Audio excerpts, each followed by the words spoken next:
Hello अस्सलाम वालेकुम guys, कैसे हैं आप सब लोग। उम्मीद है सब लोग खैरियत से होंगे। दोस्तों, ये आज इस सीरीज का चौथा लेक्चर है जिसमें हम पैराग्राफ और कुछ फॉर्मेटिंग के लिए जो HTML के टैग इस्तेमाल होते हैं उनको डिस्कस करेंगे। जैसा कि आप अपनी स्क्रीन पर देख रहे हैं कि पैराग्राफ के लिए मैंने यहाँ पे ये 4 टैग शो किए हुए हैं, जिसमें P टैग है, BR टैग है, HR टैग है और प्री टैग है। इन सब टैगों का क्या काम है और पैराग्राफ में ये किस लिए यूज होते हैं, आज की इस वीडियो में हम इसी को ही डिस्कस करेंगे। इसके अलावा जो है वो हम फॉर्मेटिंग के लिए जो HTML के टैग इस्तेमाल हो रहे हैं उनको हम डिस्कस करेंगे, जैसा कि स्ट्रॉन्ग टैग किसके लिए इस्तेमाल होता है, EM टैग का क्या मतलब है और ये किस लिए इस्तेमाल होता है। आई टैग को ऑलरेडी हम डिस्कस कर चुके हुए हैं, लेकिन चूंकि ये फॉर्मेटिंग टैग के तौर पर इस्तेमाल होता है इसलिए मैंने आपको इस यहाँ पे भी इसी वीडियो में भी शो कर दिया। इसको हम डिस्कस नहीं करेंगे, ये ऑलरेडी हम पहले डिस्कस कर रहे हैं। इसके अलावा सबस्क्रिप्टेड टैग क्या है, सुपरस्क्रिप्टिव टैग क्या है, इसका इस्तेमाल कैसे होता है, DL का टैग किस लिए इस्तेमाल होता है, स्मॉल का टैग, इसी तरह मार्क टैग और बी टैग को भी ऑलरेडी हम डिस्कस कर चुके हुए हैं, इसलिए हम इसको भी इस वीडियो में डिस्कस नहीं करेंगे। तो बगैर किसी टाइम को ज़ाया किए हम सबसे पहले स्टार्ट करते हैं अपने पैराग्राफ के टैग से। तो ये मैंने अपना HTML का जो एडिटर है इसको मैंने ओपन कर लिया है, जो कि सबलाइन टेक्स्ट है। इसमें सबसे पहले हम जो पैराग्राफ के टैग हैं उसको हम डिस्कस करेंगे। पैराग्राफ के टैग को डिस्कस करने से पहले सबसे पहले पैराग्राफ के बारे में बता दूं कि पैराग्राफ जो है वो हर दफा जब भी आप पैराग्राफ को ओपन एंड क्लोज टैग करते हैं तो एक ये न्यू लाइन से स्टार्ट होता है और ये एक ब्लॉक एलिमेंट है। ब्लॉक एलिमेंट क्या होता है ये आगे जाके हम डिस्कस करेंगे। फिलहाल इसके लिए मैं आप क्या कहते हैं कि यहाँ पे आप सिर्फ यही समझ लें कि जो पैराग्राफ होता है वो एक ब्लॉक एलिमेंट होता है। और बाय डिफॉल्ट जो ब्राउजर होता है वो पैराग्राफ में कोई क्या कहते हैं अप टॉप एंड बॉटम में कुछ मार्जिन और पैडिंग वगैरह ऐड कर देता है, जिससे जो पैराग्राफ का जो स्पेस है वो बाय डिफॉल्ट जो है वो आपको ब्राउजर में नजर आती है। तो चलिए स्टार्ट करते हैं। सबसे पहले मैं एक P टैग बना लेता हूं और इसमें मैं एक क्या कहते हैं कि लिख देता हूं, ये देखें, ये एक मैंने पैराग्राफ लिख लिया है। इसको सेव करने के बाद मैं सबसे पहले इसको ओपन कर लेता हूं। तो जी दोस्तों, जैसा कि आप अपनी स्क्रीन पे देख रहे हैं कि मैंने इसको जो हमारा वेब पेज है इसको मैंने ओपन कर लिया। ये आपकी जो राइट साइड है इसमें आपको जो ब्राउज़र की व्यू है वो आप देख रहे हैं। यहाँ पे मैंने जो डेटा में एक पैराग्राफ बनाया और अब पैराग्राफ की जो आउटपुट है वो आप इस अपने ब्राउज़र वाली विंडो में ईजिली देख सकते हैं। अगेन मैं इसको एक दफ़ा कॉपी कर लेता हूँ पैराग्राफ को। जैसा कि मैंने आपको पहले बताया था कि ये जो हमारा P टैग होता है ये जो है ये ब्लॉक एलिमेंट है और हर दफा जब आप पैराग्राफ ओपन करते हैं तो वो न्यू लाइन से स्टार्ट होता है, जैसा कि आप देख रहे हैं। और बाय डिफॉल्ट कुछ यहाँ पे आप देख रहे हैं कुछ स्पेसिंग जो है वो ऑटोमेटिकली ब्राउजर ने ऐड की हुई है। ये बाय डिफॉल्ट है इसमें ब्राउजर के व्यू में। अभी हम चलते हैं पैराग्राफ के टैग की तरफ। पैराग्राफ का जो बिहेवियर होता है वो कुछ इस तरह का होता है कि आप पैराग्राफ में कुछ भी जो आप क्या कहते हैं कि इसकी जो आप कंटेंट है उसको आप स्पेसिंग के जरिए एडजस्ट नहीं कर सकते। मैं अभी आपको वाज़ह कर देता हूँ कि मैं क्या कहना चाह रहा हूँ। फॉर एग्जांपल मैं यहाँ पे ये आप देख रहे हैं मैंने थोड़ी सी स्पेस दी है, या मैंने इस पैराग्राफ के अंदर रहते हुए 2 दफ़ा इंटर प्रेस किया है। लेकिन जैसे मैं इसको सेव करूंगा उसके बाद आप यहाँ पे मैं रिफ्रेश करूंगा तो आप देख रहे हैं कि यहाँ पे एडिटर में तो मैंने यहाँ पे कुछ स्पेसिंग और क्या कहते हैं कि लाइन ब्रेक की है 2 दफ़ा, लेकिन जो मेरा ब्राउज़र है उसने उसको एज ही जो जैसा कि वो पहले था उसी के बाद भी उसकी वही लुक रही है, उसने उसमें कोई चेंजिंग नहीं की। तो इसका मकसद ये है कि आप क्या कहते हैं कि स्पेसिंग के जरिए जो अपना कंटेंट है उसको एडजस्ट नहीं कर सकते। उसके लिए आपको प्रॉपर जो HTML के टैग है वो इस्तेमाल करने पड़ेंगे। फॉर एग्जांपल अगर मैं चाहता हूं कि मैं किसी लाइन को ब्रेक करूं, किसी किस्म के लिए मैं इसको यहां से पैराग्राफ को ब्रेक करना चाहता हूं, तो उसके लिए मैं BR का टैग यूज करूंगा। उसके बाद यहाँ पे इसको मैं सेव कर देता हूँ। सेव करने के बाद जैसे मैं इसको रिफ्रेश करूंगा तो आप देख रहे हैं कि इस पॉइंट से BR जो कि एक ब्रेक का टैग है उसने यहाँ पे इसको ब्रेक कर दिया। जो मेरा कंटेंट है वो ऑटोमेटिकली जो अगली लाइन पे शिफ्ट हो गया है। तो ये हमारा BR टैग था जो कि ब्रेक का ऑब्जर्वेटिव है। दूसरा यहाँ पे मैं आपको br टैग के बारे में बता दूं कि जो br टैग होता है वो एक एम्प्टी टैग होता है। एम्प्टी टैग वो टैग होता है जिसको क्लोज करने की ज़रूरत नहीं है। मेरे अल्फाज का ये मतलब है कि आप देख रहे हैं कि जैसे हम p टैग कोई भी HTML में टैग ओपन करते हैं तो उसको हम क्लोज लाजमी करते हैं। तो HTML के कुछ ऐसे टैग होते हैं जिनको क्लोज करने की ज़रूरत नहीं है। ऐसे टैग जिनको हम क्लोज नहीं करते उनको हम एम्प्टी टैग करते हैं। तो जो br हमारा ब्रेक टैग है वो एक एम्प्टी टैग भी है, इसको हमें क्लोज करने की ज़रूरत नहीं है। बस जिस जगह पे हमने लाइन को ब्रेक करना है वहाँ पे हम जस्ट इसको ओपन करेंगे और वो जो हमारा कंटेंट है वो वहाँ से ब्रेक होके अगली लाइन पे शिफ्ट हो जाएगा। तो नेक्स्ट हमारा जो टैग था वो ये था कि हम अगर किसी जगह पे हम कोई एक लाइन ड्रा करना चाहते हैं तो वहाँ पे जाके वहाँ पे मैं HR का टैग इस्तेमाल करूँगा। HR टैग भी हमारा एक एम्प्टी टैग है और ये हॉरिजेंटल डिस्ट्रीब्यूट करते थे हमारे कंटेंट को। जैसा कि आप देख रहे हैं कि यहाँ पे आप देख रहे हैं कि बहुत ब्यूटीफुल सी जो लाइन है वो ड्रा हो गई है, वो इस HR टैग के थ्रू हमने ड्रा किया है।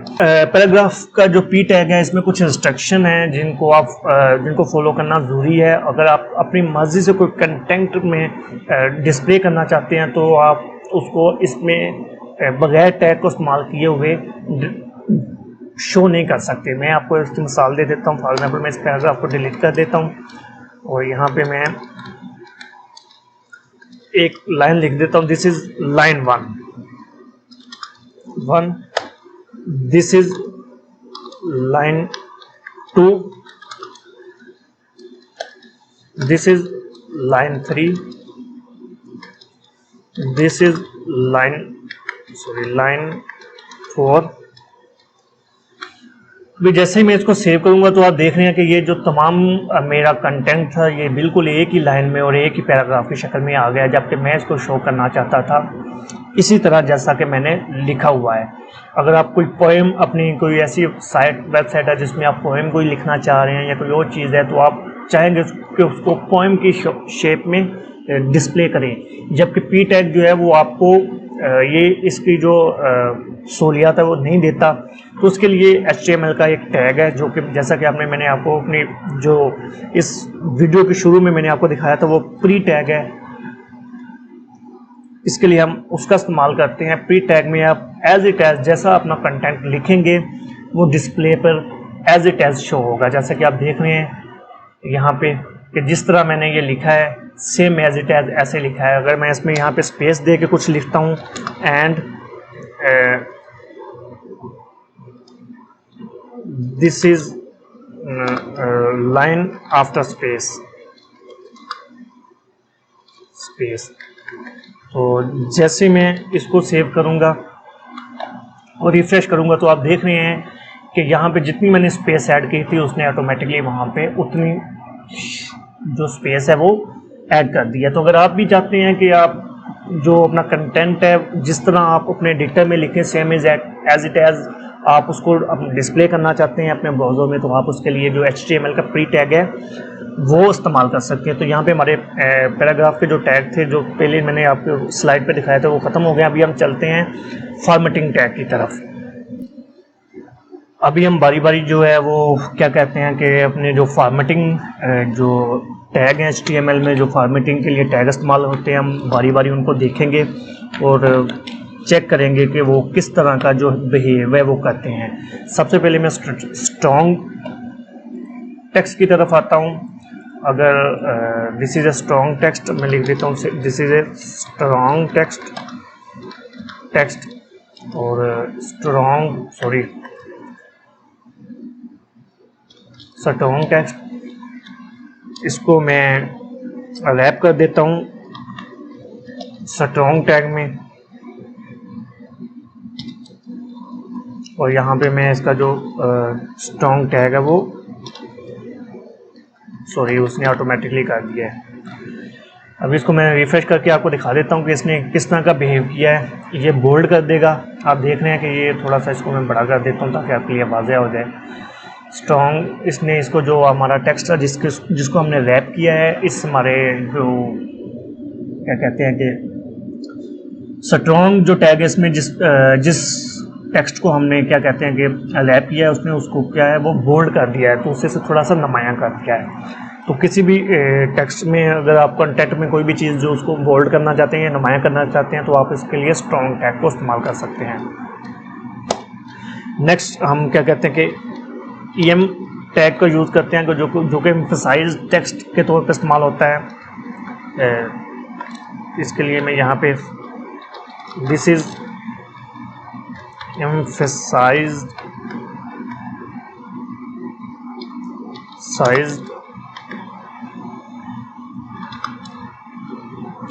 Text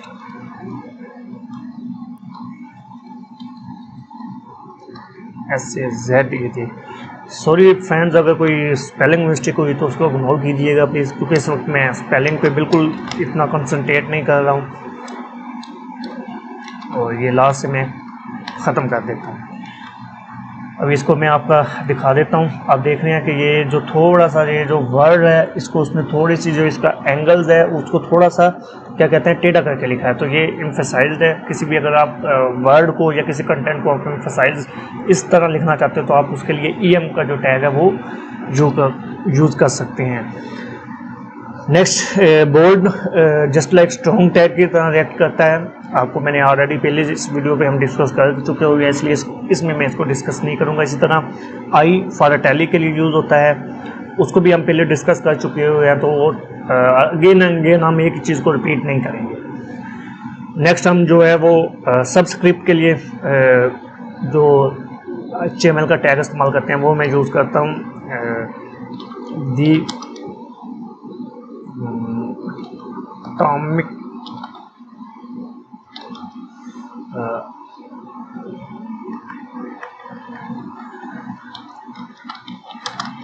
name of water is H2O।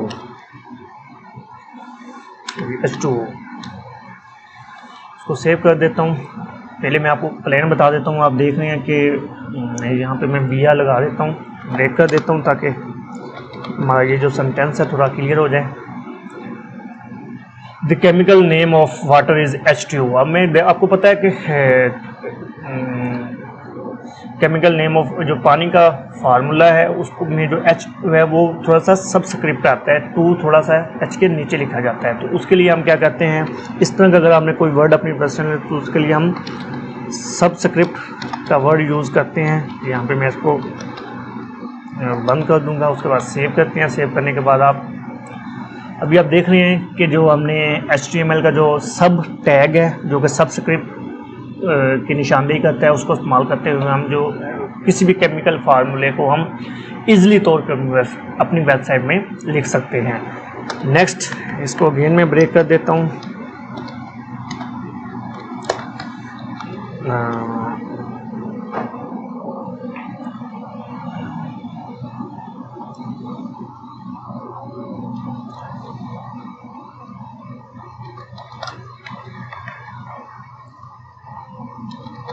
Tell me the value of x2। Save करने के बाद हम रिफ्रेश करते हैं तो आप देख रहे हैं कि अगर हम मैथ की कोई कोटेशन लिखना चाहते हैं या मैथ में कुछ लिखना चाहते हैं तो आप देख रहे हैं कि जो x के जो 2 की वैल्यू 2 होती है उसको हम थोड़ा सा ऊपर शो करते हैं, तो उसके लिए हम उसको सुपरस्क्रिप्ट कहते हैं। तो उसके लिए हम जो HTML में टैग यूज़ करते हैं वो SUP है जो कि सुपरस्क्रिप्ट को कर रहा है। सॉरी, इसको मैंने यहाँ पे नहीं लगाना, बल्कि जो जैसा कि शुरू में बताया कि जिधर से आप अपना टैग ओपन करेंगे उसका इफेक्ट वहाँ से शुरू होगा और जब तक आप उसको क्लोज नहीं करेंगे वो वहाँ तक उसका जो इफेक्ट है वो चलता रहेगा। तो इसलिए हमने 2 को जो है वो रैप कर दिया है सुपरस्क्रिप्ट के टैग में। अभी हम अगेन इसको सेव कर रिफ्रेश करते हैं तो आप देख रहे हैं कि जो 2 है वो सुपरस्क्रिप्ट के क्या कहते हैं थोड़ा सा ऊपर शो हो रहा है, जिससे हम किसी भी मैथ की जो वैल्यूज़ है वो अच्छे तरीके से अपने HTML या अपने वेब पेज में हम इजीली इंसर्ट कर सकते हैं। नेक्स्ट जो हम टैग यूज़ करेंगे वो हम स्मॉल का टैग यूज़ करेंगे। स्मॉल टैग किसी भी टेक्स्ट को छोटा करने के लिए है। यहाँ पे मैं एक दफ़ा फिर ब्रेक कर देता हूँ और it will be small this is a small text. Save करेंगे, उसके बाद रिफ्रेश करेंगे तो आप देख रहे हैं कि ये जो टेक्स्ट है हमारा, ये दूसरी जो हमारी वैल्यू जो दूसरे हमारे टेक्स्ट है इससे कदे थोड़ा कम है, थोड़ा स्मॉल लिखा हुआ है। तो इसको स्मॉल लिखने के लिए हमने जो HTML का टैग इस्तेमाल किया है वो स्मॉल का टैग है। नेक्स्ट हम क्या करेंगे, मार्क करेंगे, क्या कहते हैं कि मार्क का टैग। मार्क के टैग को डिस्कस करने पर से पहले मैं ये जो तमाम चीज़ें हैं, इसको जितना भी ये कंटेंट है इसको मैं कमेंट की शेप कमेंट में तब्दील कर देता हूँ। कमेंट क्या चीज़ होती हैं, कमेंट एक वो वैल्यूज़ होती है, अगर हम कोई बहुत बड़ा प्रोजेक्ट बना रहे हों तो इन फ्यूचर अगर हमने उसमें कोई चेंजिंग करनी हो तो ये बहुत मुश्किल है कि हमने पूरे का पूरा कोड हम बैठ के पढ़ें और उसमें चेंजिंग करें, और ये पॉसिबल भी नहीं है। अगर आपने बहुत ज़्यादा प्रोजेक्ट किए हों तो आप इतना एफिशिएंटली या इतना तेज़ी के साथ अपने प्रोजेक्ट में चेंजिंग नहीं कर सकते जब तक आपको पता ना हो कि आपका जो फलां जगह पे कौन सा एलिमेंट है वो क्या काम कर रहा है और किस मकसद के लिए यूज़ हो रहा है। तो फिर ये काफ़ी डिफ़िकल्ट हो जाता है आपका उसमें चेंजिंग करना, किसी किस्म की चेंजिंग करना या मॉडिफिकेशन करना। तो उसके लिए हर जो लैंग्वेज होती है उसमें कमेंट का तरीका इंट्रोड्यूस किया जाता है, और ये जो कमेंट है ये एक बहुत अच्छी प्रैक्टिस है। जब भी आप कोई प्रोजेक्ट बनाएं तो जो भी काम आप करने लगते हैं या जहाँ से आप कोई भी काम स्टार्ट करते हैं वहाँ पे आप एक छोटा सा कमेंट लिख लें, ताकि इन फ्यूचर अगर आपको किसी किस्म की ज़रूरत पड़े तो आप आसानी के साथ उसको देख सके या आपको पता चल सके कि यहाँ से आपने क्या काम करना स्टार्ट किया था। तो HTML में कमेंट लिखने के लिए बैकर स्टार्ट करने के बाद एक्सक्लेमेटरी जो साइन होता है, सॉरी मैं ये लफ्ज़ सही तरीके से प्रोनाउंस नहीं कर पा रहा हूँ, आई होप यू अंडरस्टैंड। आप देख रहे हैं कि जैसे ही मैंने ये कमेंट का साइन लगाया तो आप देख रहे हैं कि नीचे जितना भी टेक्स्ट था उसकी जो वैल्यू, उसका जो कलर था वो चेंज हो गया है। तो उसके बाद जहाँ पे मैंने इसको ख़त्म बंद करना हो उसके बाद यहाँ पे मैं डैश करके ब्रैकेट जो है वो बंद कर देता हूँ।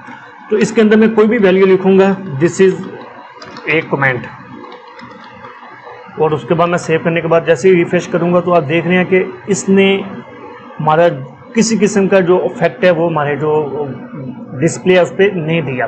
ये जस्ट लाइक कमेंट होता है, जो ये जो वैल्यूज़ होती है ब्राउज़र इसको इग्नोर कर देता है, बल्कि ये जो डेवलपर होता है ये अपनी आसानी के लिए देता है ताकि उसको पता चल सके कि मैंने यहाँ से कौन सा काम करना स्टार्ट किया। तो जैसा कि यहाँ पे मैंने फॉर्मेटिंग टैग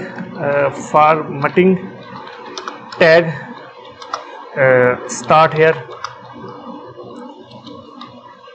ये काम करना स्टार्ट किया था फॉर्मेटिंग टैग के बारे में। इसके बाद मैं सेव कर दूंगा। अभी इन फ्यूचर जब भी कभी मैं चेंजिंग करना पड़ेगा तो मुझे पता चल जाएगा, या कोई भी आपके बाद कोई और आप किसी ऐसे प्रोजेक्ट पे काम कर रहे हैं जो आपने नहीं बनाया, किसी और ने बनाया हो, और अगर उसने वहाँ पे कमेंट का इस्तेमाल किया हो तो आप आसानी के साथ क्या है इस चीज़ को समझ सकते हैं। तो हमेशा अपने प्रोजेक्ट में जो कमेंट है उसको लाजमी जगह दिया करें और कमेंट्स लाजमी लिखा करें। अभी फ़िलहाल मैं जो जितना भी ये मेरा काम था इसको सबको मैं कमेंट की शेप में कमेंट में चेंज कर देता हूँ। उसके बाद मैं सेव करूँगा। सेव करने के बाद आप देख रहे हैं कि जितना भी ये चीज़ें थी ये ऑलरेडी सब के सब जो है वो कमेंट में तब्दील हो गई हैं। तो नेक्स्ट हम जो हमारा टैग है वो मार्क टैग है। जैसा कि मैं यहाँ पे लिखता हूँ, don't forget to buy egg. अभी मैं क्या करता हूँ कि जो एग है इसको मैं मार्क कर देता हूँ, मार्क।